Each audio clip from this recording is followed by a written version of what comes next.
Bismillahirrahmanirrahim. Assalamualaikum warahmatullahi wabarakatuh. Alhamdulillahirabbil alamin. Wassalatu wassalam ala asrofil anbiya'i wal mursalin wa ala alihi washabbihi ajmain. Amma ba'd.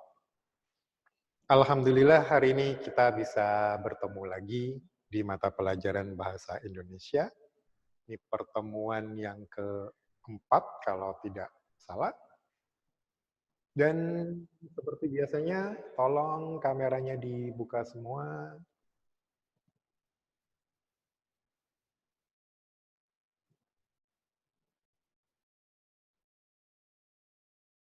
Iya. Sayed, Raihan, Bilal, Khalid, Raffi, dibuka. Iya, jazakumullah khairan.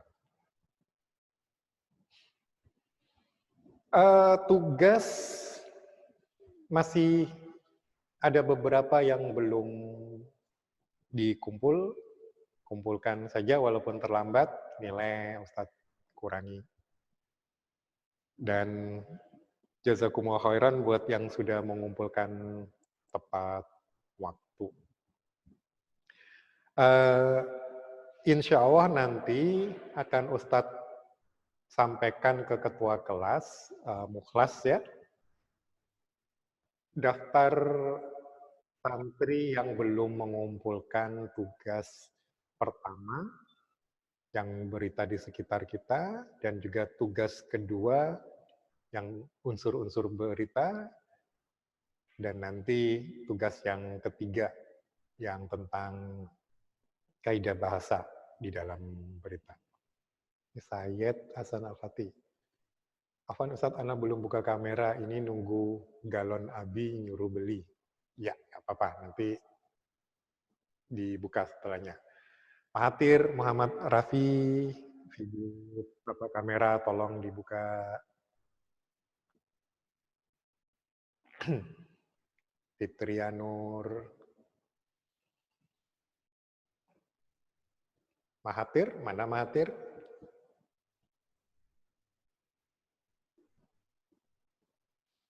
Ya, baik. Kalau pekan-pekan kemarin kita berbicara tentang berita, dan berita. Nah, insya Allah mulai hari ini bahasan kita sudah berbeda. Alhamdulillah kita sudah menyelesaikan bab 1 tentang berita seputar Indonesia di buku paket. Dan hari ini insya Allah kita akan memulai pembahasan di bab 2. Ya, buku paketnya sudah siap?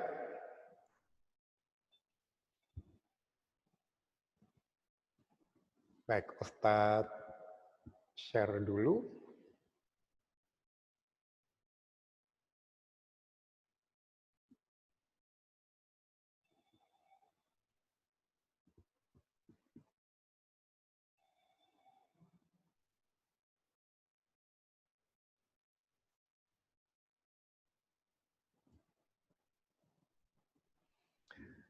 Jadi bab kedua akan membahas tentang iklan sebagai sarana komunikasi. Kita mungkin sudah melihat iklan di mana-mana. Di televisi ada, di radio ada, di surat kabar ada, bahkan di jalan-jalan ada iklan.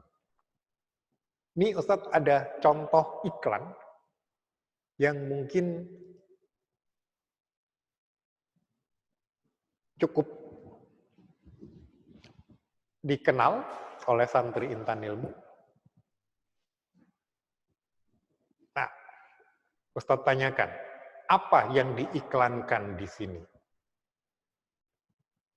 Yang mau menjawab silakan dibuka mikrofonnya. Penerimaan santri baru.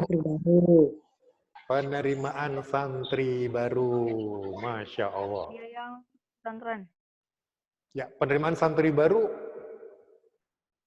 santri siapa? Siapa yang membuat? SMP Intan Ilmu. Peserta didik baru. Ilmu. Peserta didik baru. Peserta santri baru dari SMP Intan Ilmu. Ada yang tahu iklan ini disebar di mana? Instagram. Media sosial. Tahu. Jalan-jalan. Di baliho. Jalan-jalan. Di baliho. Di jalan-jalan. Di mana-mana. Bukan. Iklan ini disebar di media. Jadi nyebarnya bukan di baliho, tapi di media massa melalui FB, Istana Garam, IG ya, kemudian juga melalui WA Group, ini yang kita sebar. Iklan penerimaan santri baru SMP Intan Ilmu. Tadi ada yang bilang baleho. Yang baleho ini. Nah, iklan dalam bentuk baleho. Penerimaan santri baru SMP Intan Ilmu. Ada yang tahu dipasang di daerah mana ini? Dekat bandara. Bandara. Minora. Dekat bandara. Bandara Syamsuddinor. Bandara Banjarmasin, bukan Bandara Soekarno. Syamsuddinur. Selain iklan penerimaan santri baru Intan Ilmu, ternyata ada iklan lain di sini. Apa? Radar Banjarmasin. Promo Merdeka. Radar Banjarmasin. Apa? Radar Banjarmasin. Radar Banjarmasin. Iklan yang secara tidak diizinkan muncul Radar Banjarmasin. Karena Radar Banjarmasin ini pengiklan yang secara terus-terusan membayar untuk spot di sini. Sedangkan kita Intan Ilmu hanya membayar spot yang di atasnya untuk batas waktu yang tertentu. Kalau Banjarmasin waktunya sangat lama. Ya, itu 2 iklan Intan Ilmu. Ini ada iklan yang ketiga. Apa yang ditawarkan di sini? Baju. Promo.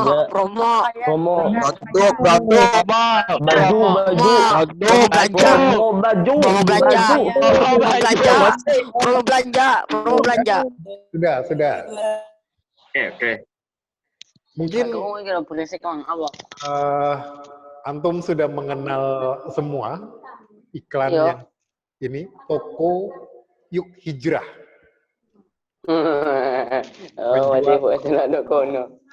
Baju-baju syar'i dan juga ada perlengkapan syar'i yang lain, buku, suplemen, segala macam. Di sini tidak ditulis baju maupun barangnya, tapi kalian tadi mengatakan yang diiklankan adalah baju.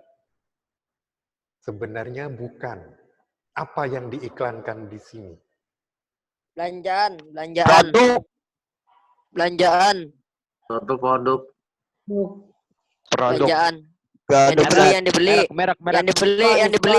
Yang dibeli dari tokonya. Yang dibeli dari tokonya? Bukan. Kalau kita lihat yang paling Hijrahnya. ini Produk. promo dulu. Promonya. Yang diiklankan Tokonya. adalah promonya. Karena yang paling menonjol di sini adalah promo Merdeka. Jadi di sini Yuk Hijrah Store membuat iklan yang memberitahukan bahwa mereka mengadakan program promosi dalam kaitannya dengan peringatan Hari Kemerdekaan Indonesia. Makanya promo Merdeka. Cuma kita tidak tahu promonya dalam bentuk apa. Nah, informasi yang lain di sini ditulis di dalam check caption. Berarti ada keterangan di bawahnya tentang promonya apa. Apakah dalam bentuk potongan harga, diskon? Misalkan potongan harga 20%. Atau karena berkaitan dengan Hari Kemerdekaan, potongan harga 17%. Itu bisa. Atau bisa juga promo-promo yang lain. Seperti beli 1 gratis 1. Biasanya orang suka kalau ada promo beli 1 gratis 1. Tapi ada satu hal yang orang nggak mau. Kalau kita maunya 1 dapat gratis 1. Yaitu ke dokter gigi. Nggak mau kita cabut gigi 1 gratis 1 lagi. Nggak akan mau diberi promo seperti itu. Baik. Iklan berikutnya.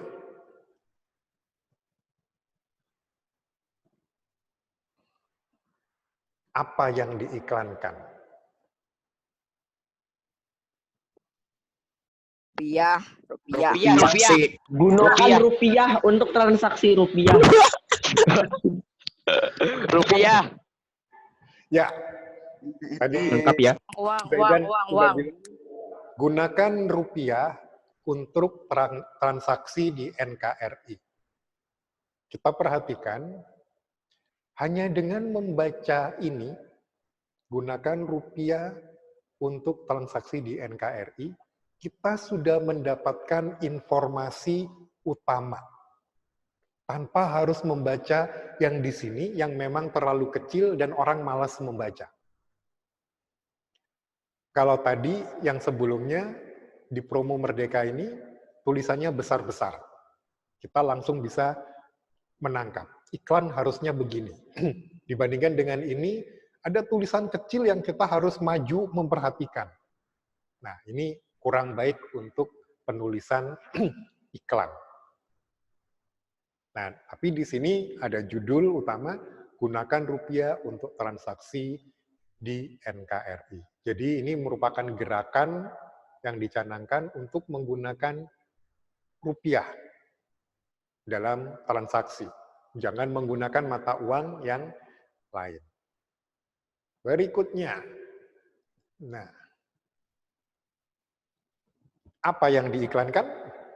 Rumahan. Perumahan.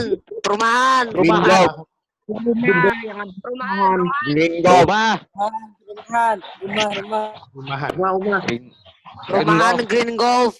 Tasikmalaya. Lantai. Mungkin Luas tanah. sudah ini ya, memperhatikan dari awal. Ada aja yang masih masuk. Bahwa di iklan-iklan itu hampir selalu ada gambar.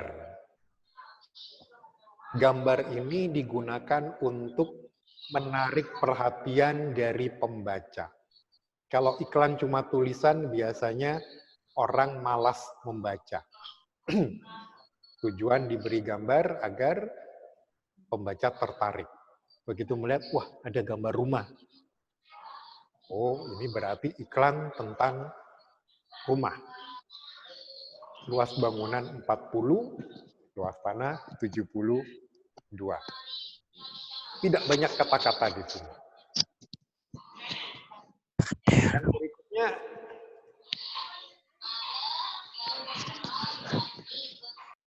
iklan Obat. jelas di sini. Obat. Mah. Ya, Biasa. Obat perut. obat. Mah. Ya, mah biasa, akut, hasil penelitian terbaru. Parut. Obat mah. Nah, satu hal yang merupakan etika di dalam pembuatan iklan adalah bahwa informasi yang disampaikan harus akurat, harus benar. Di sini ada hasil penelitian terbaru.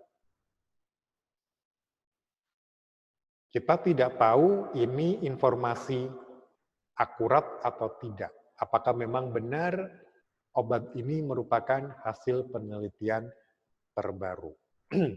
Di dalam iklan, jangan kita menampilkan sesuatu yang tidak akurat hanya dengan tujuan untuk menarik pembaca melihat iklan kita. Tuh, secara garis besar iklan begitu. Nanti di bab ini kita akan membahas lebih jauh lagi tentang iklan dan penulisan iklan. Ini yang berikutnya, nutrien cerdas minda. C. Pintras. Jadi ini kira-kira iklan suplemen yang bisa meningkatkan kinerja otak, membuat kita lebih cerdas. Nah, ini banyak kaidah periklanan yang tidak dipenuhi. Kalau obat, itu tadi harus memberikan informasi yang akurat. Kita tidak tahu, informasi di sini masih belum terlalu jelas. Banyak orang membuat iklan hanya dengan tujuan iklannya ini menarik, sehingga banyak yang membeli atau mengikuti program yang ada. Iklan-iklan yang ini tadi biasanya ada di media massa. Hanya satu tadi yang di baleho bandara yang kita pakai. Saat ini media iklan banyak sekali. Ini salah satu media yang dipakai pada dinding bangunan. Kebetulan mungkin ini toko ponsel. Akhirnya pihak produsen ini, pihak XL ini, memasang iklan di pintunya. Banyak kalau kita lihat di jalan, terutama jalan sepanjang Jalan Ahmad Yani, Banjarmasin, Banjarbaru, itu banyak dinding-dinding besar yang diberi iklan. Nah, baik, sampai di sini ada yang mau ditanyakan?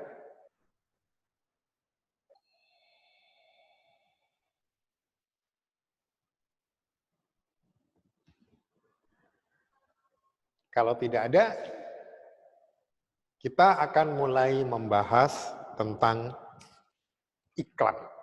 Tadi baru pembukaan. Di dalam buku paket, di halaman 28,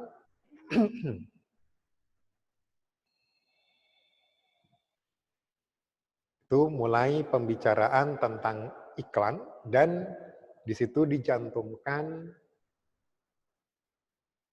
definisi iklan. Apa sih yang dimaksud iklan itu sebenarnya?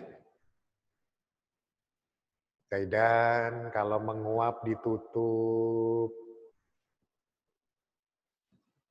Di situ dituliskan, iklan merupakan salah satu bagian dari industri perdagangan. Perdagangan ini ada dua, perdagangan barang dan juga perdagangan jasa. Intan ilmu masuk dalam jasa. Dalam hal ini, perusahaan ataupun perorangan menawarkan barang atau jasa yang dimilikinya melalui iklan. Secara umum, iklan bisa diartikan sebagai sarana pemberitahuan yang tujuannya adalah untuk mendorong atau membujuk khalayak, mendorong, membujuk untuk membeli sesuatu atau untuk melakukan sesuatu. Jadi tujuan iklan adalah untuk membujuk. Makanya iklan termasuk dalam jenis penulisan persuasi. Di kelas 7, kita sudah belajar penulisan deskripsi, kemudian ada juga penulisan narasi cerita. Kemudian ada juga penulisan ekspositori, pemaparan proses. Dan sekarang di kelas 8, kita mulai belajar tentang penulisan persuasi, yang tujuannya adalah membujuk, merayu pembaca. Salah satu penulisan persuasi adalah iklan. Oke. Yang berikutnya, di dalam iklan itu biasanya ada slogan. Ustadz mau nanya dulu, apa slogan Intan Ilmu? Unggul amanah berakhlak. Unggul amanah berakhlak. Unggul, amanah, berakhlak. Unggul. Berakhlak. Unggul. Nah, kita lihat di sini. Benar. Ya, Intan Ilmu punya slogan unggul, amanah, berakhlak. Sekarang kita lihat definisi slogan. Slogan adalah perkataan atau kalimat pendek yang dipakai sebagai dasar tuntunan atau pegangan hidup, prinsip utama dari suatu usaha, organisasi, dan sebagainya. Slogan sering pula disebut moto atau semboyan. Slogan adalah prinsip utama. Kalian semua santri Intan Ilmu bukan? Berarti kalian harus memegang slogan Intan Ilmu. Unggul. Pertanyaannya, apakah kalian sudah unggul? Tentu saja. Berarti kalian harus melakukan sesuatu secara sebaik-baiknya. Harusnya mengerjakan tugas pun kalian mengerjakan dengan sebaik-baiknya. Tidak asal-asalan. Unggul. Kedua, amanah. Apakah kalian sudah amanah? Apakah kalian sudah mengerjakan kewajiban dan tugas baik yang diberikan oleh Allah Subhanahu wa Ta'ala, orang tua, keluarga, maupun institusi sekolah kalian, Intan Ilmu, secara amanah? Apakah mengerjakan tugas mengumpulkan tepat waktu? Apakah di rumah juga sudah melaksanakan tugas yang dibebankan secara amanah? Tidak hanya sekedar mengikuti program belajar mengajar secara daring, secara online. Kemudian yang ketiga, apakah sudah berakhlak? Apakah kita semua sudah berakhlak? Walaupun tidak di pesantren, Insya Allah. insya Allah sudah. Apakah sudah menjaga akhlaknya? Tidak berkata kasar, berbakti kepada orang tua, menjaga sopan santun, menjaga adab, tidak main game, apalagi kalau secara berlebihan. Nah, itu semua. Karena unggul, amanah, berakhlak adalah slogan dari Intan Ilmu. Harusnya semua orang yang berkaitan dengan Intan Ilmu, bukan hanya santri, tapi itu juga kami para pegawai, para asatid, juga memegang slogan unggul, amanah, berakhlak. Makanya Ustadz selalu menjaga supaya pelajaran dimulai tepat waktu untuk menjaga slogan kita. Baik. Contoh lain dari slogan di sini ada. Berdiri sama tinggi, duduk sama rendah. Ini merupakan slogan tentang kesetaraan. Kemudian bersatu kita teguh, bercerai kita runtuh. Slogan tentang persatuan dan kesatuan. Kemudian tiada hari tanpa prestasi. Ini slogan tentang pentingnya mengukir prestasi setiap hari. Biasanya di dunia olahraga itu kita menggunakan slogan tiada hari tanpa prestasi. Prestasi bukan berarti hal-hal yang besar, tapi prestasi bisa juga hal-hal yang kecil. Contohnya, kalau hari ini saya bisa menghafal 5 kata mufrodat, insya Allah besok 6 kata. Nambah 1 kata itu pun sudah merupakan prestasi. Jadi prestasi tidak harus sesuatu yang besar, tapi sesuatu yang kecil yang menunjukkan kemajuan dari apa yang kita capai sebelumnya. Walaupun kecil, itu adalah prestasi. Hari ini saya membaca Al-Quran setengah halaman.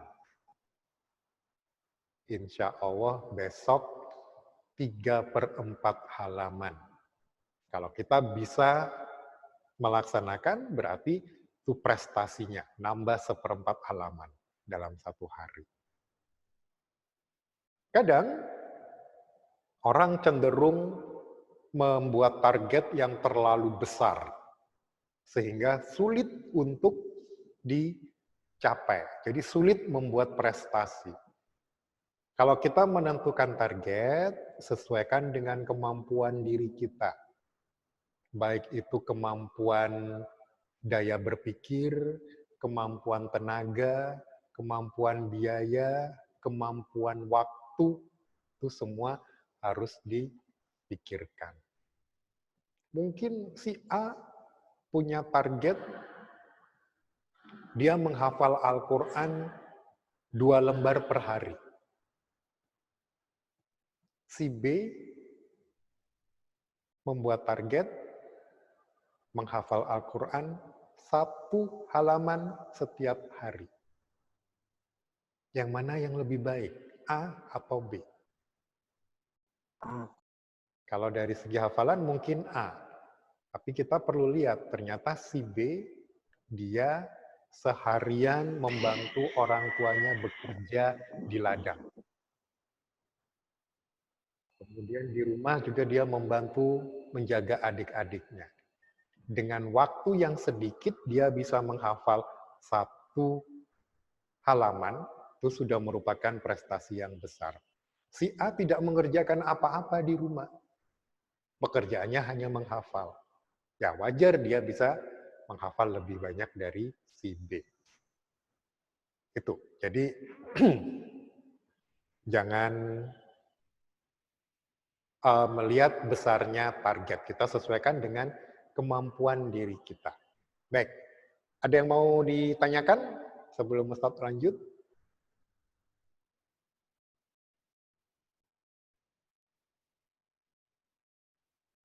Ada, Ustaz lanjut. Yang berikutnya, poster. Dari beberapa contoh iklan tadi, ada beberapa yang berbentuk poster. Nah, poster adalah plakat atau kata-kata dan gambar yang dipajang di tempat-tempat umum. Jadi kalau iklan tadi di media massa kemudian dicetak dalam ukuran besar dan ditempel di tempat-tempat umum, akan menjadi poster. Jadi poster hampir sama dengan iklan. Karena di dalam poster juga ada pemberitahuan tentang sesuatu yang baru. Cuma bedanya kalau poster tidak selalu atau tidak untuk menjual program, atau tidak untuk menjual barang. Tapi poster adalah biasanya digunakan untuk membujuk khalayak untuk melakukan sesuatu yang tentunya positif. Waktu di kelas 7, ada Ustadz kasih tugas bahasa Indonesia membuat poster tentang COVID. Nah, tujuan poster adalah mengedukasi, mendidik masyarakat. Contohnya, tata cara mencuci tangan yang benar. Dicantumkan di poster. Ada gambar, ada tulisan. Poster unsurnya selalu itu. Ada gambar, ada tulisan, dan kata-katanya singkat, jelas, menarik, dan lengkap. Jadi tata cara menulis, tata cara mencuci tangan. Di poster tidak disebutkan. Tata cara mencuci tangan. 1, basahi tangan. 2, ini. Tidak. Tapi menggunakan gambar, pertama gambarnya ini, kedua ini. Dan ada urut-urutan, kemudian kata-kata keterangan yang sedikit saja. Itu contoh kalau perbedaan dengan poster dengan iklan. Kalau iklan biasanya untuk produk barang, kalau poster biasanya untuk program.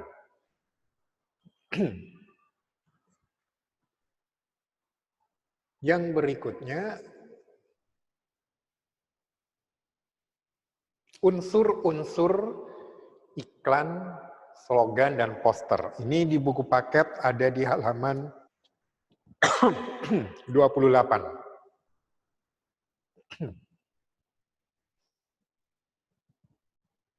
Seperti yang tadi sudah Ustadz jelaskan, unsur-unsurnya yang pertama, iklan merupakan teks persuasif. Teks persuasif yang memadukan unsur gambar, kata-kata, unsur gerak, dan suara. Iklan tidak selalu tertulis. Ada iklan yang merupakan unsur-unsurnya merupakan unsur gerak dan suara, contohnya berupa video di televisi, iklannya juga berupa video, atau cuman berupa suara kalau iklan di radio. Tetapi walaupun unsur gerak dan unsur suara, sebelumnya akan ada unsur penulisan ketika membuat naskah atau skenarionya. Nah, jadi kalau iklan itu bisa unsur gambar, kata-kata, gerak, dan suara. Kalau slogan itu menggunakan unsur kata-kata. Ada juga slogan yang dikombinasi dengan unsur gerak. Misalkan ketika kita menyebutkan slogan intan ilmu disertai gerak bisa. Unggul, amanah, berakhlak. Gerak hanya sekedar untuk menekankan. Tapi yang utama adalah unsur kata-kata.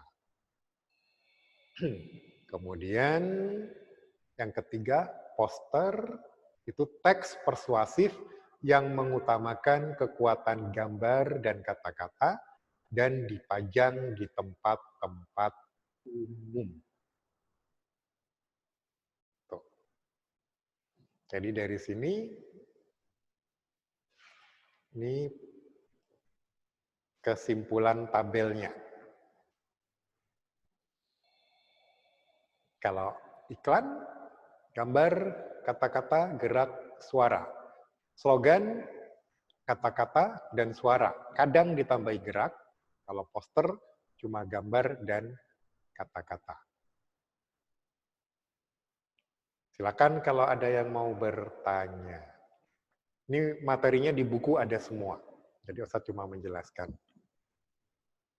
Baik, kita cukupkan pertemuan kita hari ini. Semoga apa yang sudah kita pelajari bisa bermanfaat bagi kita semua.